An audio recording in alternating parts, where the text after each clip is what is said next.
Hello guys, welcome back to my YouTube channel.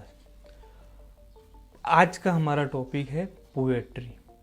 So in this video we are going to discuss about poetry, why it's been made, poetry को क्यों बनाया गया है, and then the three main types of poetry. So let's start with a poetry. तो सबसे पहले हम देखेंगे पोएट्री वर्ड को कि पोएट्री वर्ड कहाँ से आया है। So the poetry word it's derived from Greek word poiein which means to make. पोइन का मतलब होता है किसी चीज को बनाना। सो इससे ही हम लोगों को पता चल जाता है कि पोएट्री ही is something related to action या समथिंग रिलेटेड टू क्राफ्टिंग। किसी चीज को बनाना उससे रिलेटेड है poetry. So let's see its definition.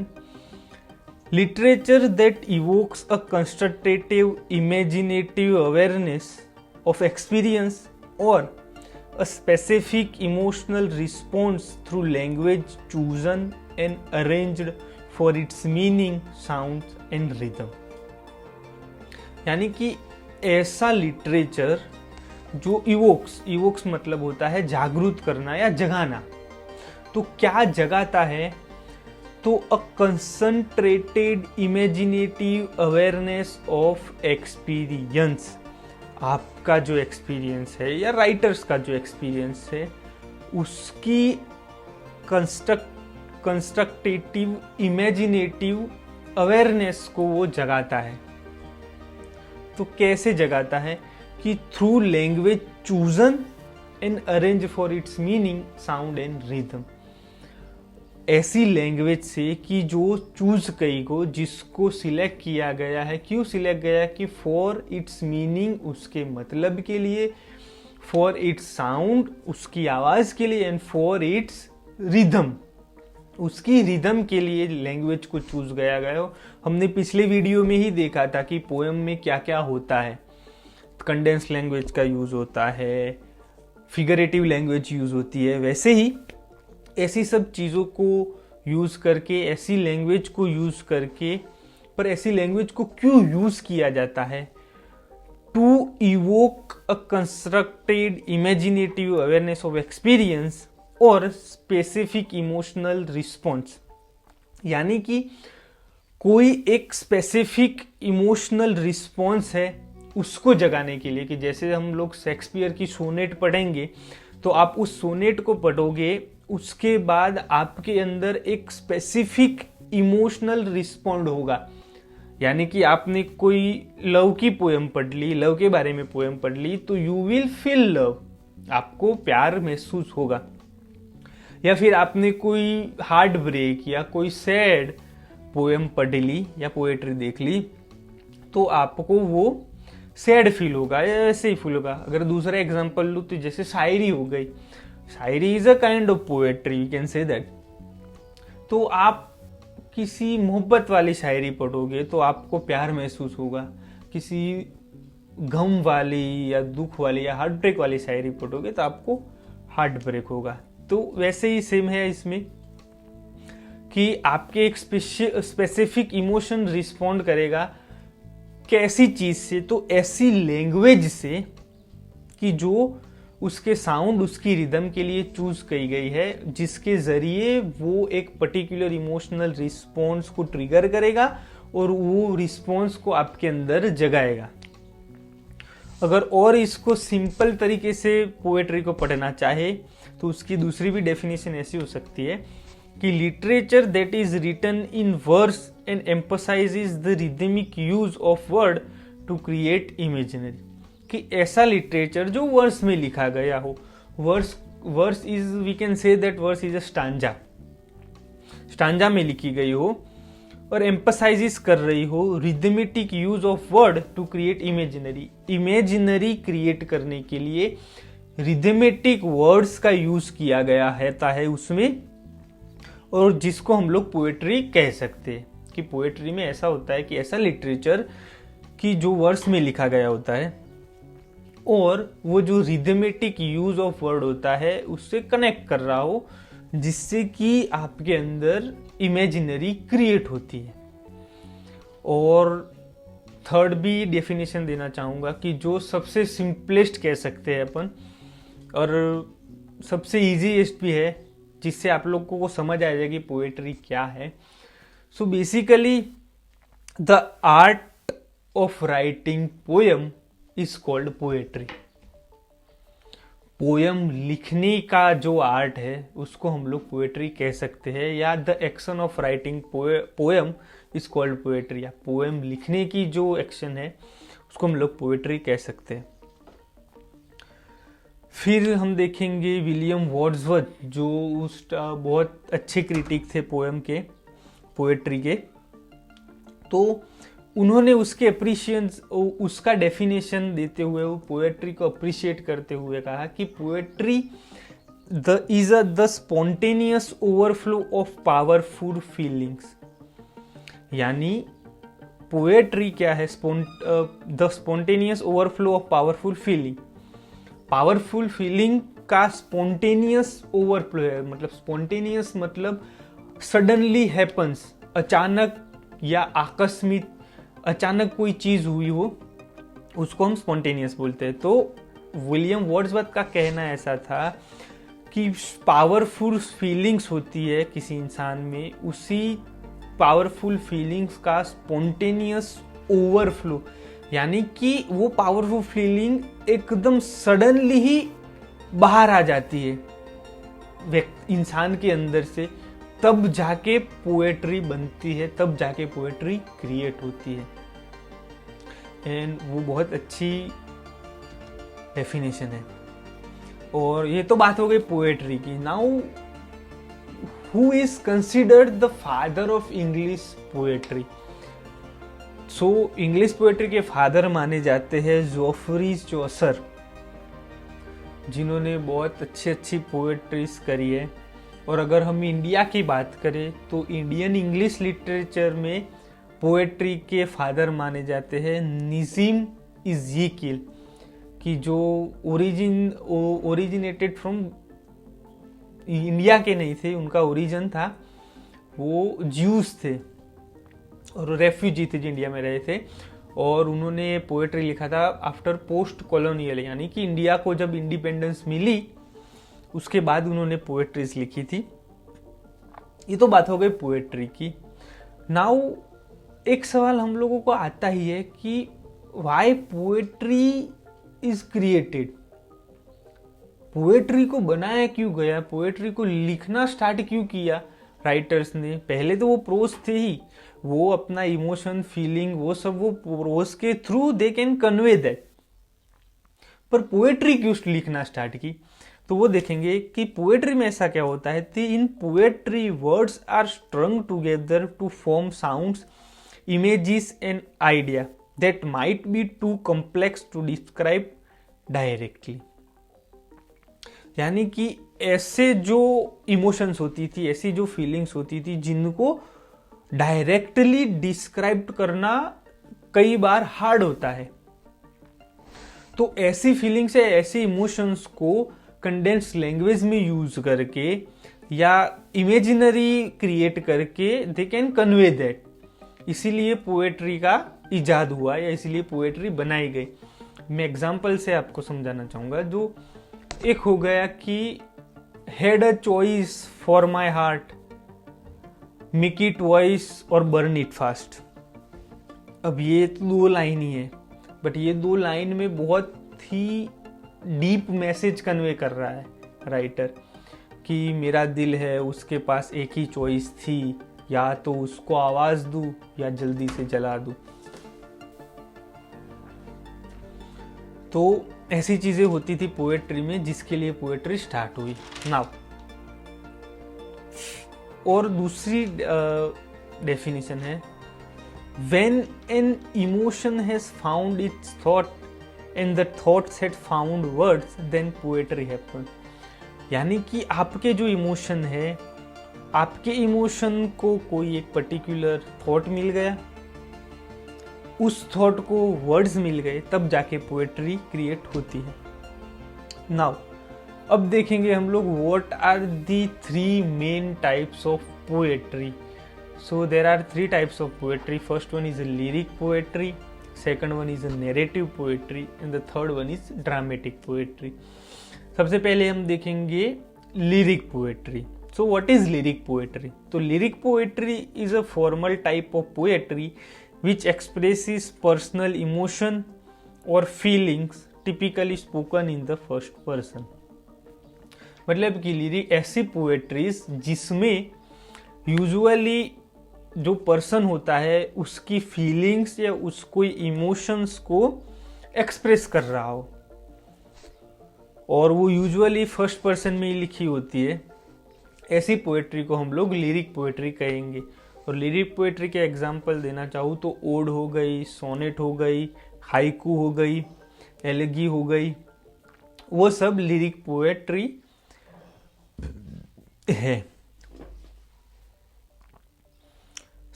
फिर है lyric poetry originated in ancient Greek literature. Lyric poetry originated in Greek literature. Greek literature में उनको पहले देखा गया था. Greek poet Pindar was one of the first famous lyric poet. Lyric poetry is mostly written in iambic meter. Now what is an iambic meter? So iambic meter में क्या होता है? So there are 2 syllables in iambic meter. The first one is unstressed and the second one is stressed. यानी कि 2 syllables होते हैं, उसमें से दूसरा syllable stressed होता है, पहला syllable unstressed होता है. ऐसी जो मीटर होता है उसको हम लोग iambic meter कह सकते हैं. अब सिलेब्स क्या हो गया? तो सिलेब्स होता है कि कोई वर्ड या वर्ड का पार्ट जिसमें एक वावल हो. जैसे हो गया मैट, MAT मैट, तो उसमें एक ही सिलेब्स है ए. मैट्रेस, तो मैट्रेस में 2 सिलेब्स है. कैसे हो गया? एक हो गया मैट जिसमें ऑलरेडी एक सिलेब है, और फिर दूसरा हो गया ट्रेस जिसमें दूसरा सिलेब्स है. तो मैट्रेस वर्ड हो गया पूरा, तो उसमें 2 सिलेब्स हुए, और मैट में 1 सिलेब्स हुए. पता चल गया सिलेब्स क्या होता है. फिर से देख लूँ, फिर से कहूँगा कि सिलेब्स होता है या किसी वर्ड के पार्ट में एक वावल का यूज किया गया हो या एक वावल का साउंड हो, उसको हम लोग एक सिलेब कह सकते हैं. फिर हम देखेंगे नैरेटिव पोएट्री. सो आपको टाइटल से ही पता चल गया कि नैरेटिव पोएट्री में नरेशन ही होगा. So a form of poetry that tells a story often using the voice of both a narrator and character. Narrative poetry में क्या होता है? नैरेटिव पोएट्री में नरेशन ही होता है, किसी इवेंट का नरेशन होता है या किसी फीलिंग्स का नरेशन होता है. पर उसमें यूजुअली 2 तरीके से नरेशन होता है. या तो आपको नरेटर नरेट करता है या फिर कैरेक्टर नरेट करता है. जैसे एग्जांपल हो गई हमारी महाभारत हो गई, रामायण हो गई. तो उसमें कैसे कोई इवेंट पर्टिकुलर हमारा जो नरेटर है वो भी नरेट करता है, या कई बार कोई जो कैरेक्टर होता है वो भी नरेट करता है. Often long form of poetry that tales an entire story. और नैरेटिव पोएट्री में is just like long story या नॉवेल की ही तरह इसमें भी प्लॉट्स होता है, कैरेक्टर्स होते हैं, कॉन्फ्लिक्ट होता है, थीम होती है, सेटिंग होता है. वही सब इसमें जस्ट लाइक नॉवेल उसमें ही होता है. बट नैरेटिव पोएम्स में वो एक पोएट्री के थ्रू बताया जाता है वो सब. तो नैरेटिव पोएट्री का एम क्या है, क्यों उसको बनाया गई? तो this poetry tells a story in a more condensed manner than prose. The main purpose of narrative poetry is to entertain, not to express the poet's thought. अब नैरेटिव पोएट्री इसलिए बनाई गई क्योंकि कंडेंस लैंग्वेज का use करके we can make it more entertain. हम लोग इसको ज्यादा रसप्रद बना सकते हैं. पोएट्री का यूज करके, इसीलिए नैरेटिव पोएट्री का जन्म हुआ था। नैरेटिव पोएट्री जो पोएट के थॉट्स होते हैं उसको एक्सप्रेस करने के लिए यूज नहीं होता। एग्जाम्पल देखेंगे नैरेटिव पोएट्री का तो Canterbury Tales by Geoffrey Chaucer, the Ramayana हो गई, और एपिक पोयम है, बेलाड पोयम है। These are the types of narrative poetry. Now the third one is a dramatic poetry. Dramatic poetry क्या है? तो a form of poetry that is written in verse and meant to be recited in public और acted out. Recite का मतलब होता है किसी चीज को याद करके कहना, उसको हम कह सकते हैं रिसाइट। तो ऐसी फॉर्म ऑफ पोएट्री कि जिसको हम लोगों को याद करना होता है और उसको याद करके बोलना होता है, या फिर एक्टेड आउट, या किसी ड्रामा में, पर्टिकुलर ड्रामा में उसको परफॉर्म करना होता है। ऐसी पोएट्रीज को हम लोग ड्रामेटिक पोएट्री कहते हैं। अब ड्रामेटिक पोएट्री में भी 4 टाइप्स है कि अलग अलग सिचुएशन या अलग अलग टाइप्स को देख के उनकी पोएट्री की टाइप्स हुई है। तो the first one is a dramatic monologue. वो it's a types of dramatic poetry, पर उसमें भी एक है ड्रामेटिक मोनोलॉग। तो उसमें क्या होता है? तो dramatic monologue is a type of dramatic poetry where a character address another और reveal something of his inner self.